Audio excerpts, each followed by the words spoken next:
Il est très important d'être là aujourd'hui parce que le groupe UP soutient depuis l'origine Sharers and Workers, qui est une initiative très intéressante qui permet de réunir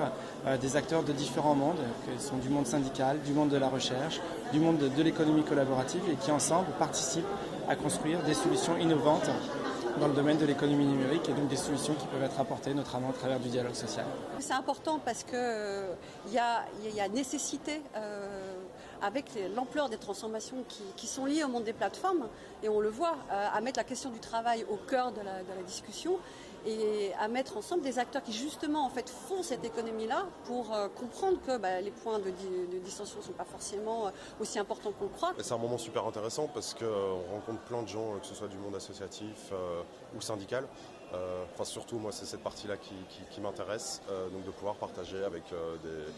des membres de collectifs d'Europe ou alors des militants syndicaux d'ailleurs pour partager sur nos expériences de lutte, de combat, comment est-ce qu'on s'organise face aux plateformes de l'économie numérique. Aujourd'hui, ce qu'on a pu démontrer, c'est que les travailleurs des plateformes s'organisent, que ce soit à travers des syndicats traditionnels ou avec de nouvelles formes de syndicalisme. Et aussi, deuxièmement, c'est qu'on est ouvert au dialogue et on est ouvert à discuter avec les experts, avec les plateformes elles-mêmes pour trouver les règles, les régulations, les accords demain qui, dans le cadre du dialogue social, pourront permettre d'avoir une économie de plateforme plus juste. Si on ne réfléchit pas entre différents acteurs, entre syndicats évidemment, mais aussi avec directement les travailleurs qui s'organisent, pas toujours dans le cadre syndical, les chercheurs et un certain nombre d'autres associations, c'est ensemble qu'il faut qu'on puisse réfléchir ces mutations et proposer des alternatives. Il y a énormément de choses qui se font, que je découvre aujourd'hui dans les pays du nord de l'Europe dont on entend peu parler. On a l'occasion d'échanger aussi au niveau européen avec des syndicats, des entreprises, des alternatives, des collectifs. Et ça, c'est vraiment essentiel pour après rentrer chacun chez nous et développer quelque chose de cohérent.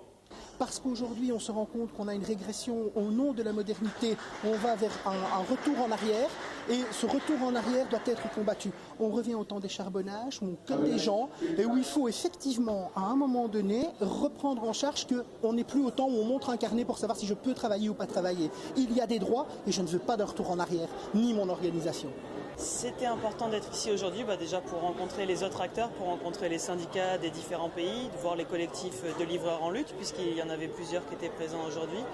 et pour voir un petit peu l'état des pensées au niveau du travail, de l'auto-entrepreneuriat, où en sont les autres acteurs, dans quel état est le mouvement, voilà, et faire connaître notre projet évidemment.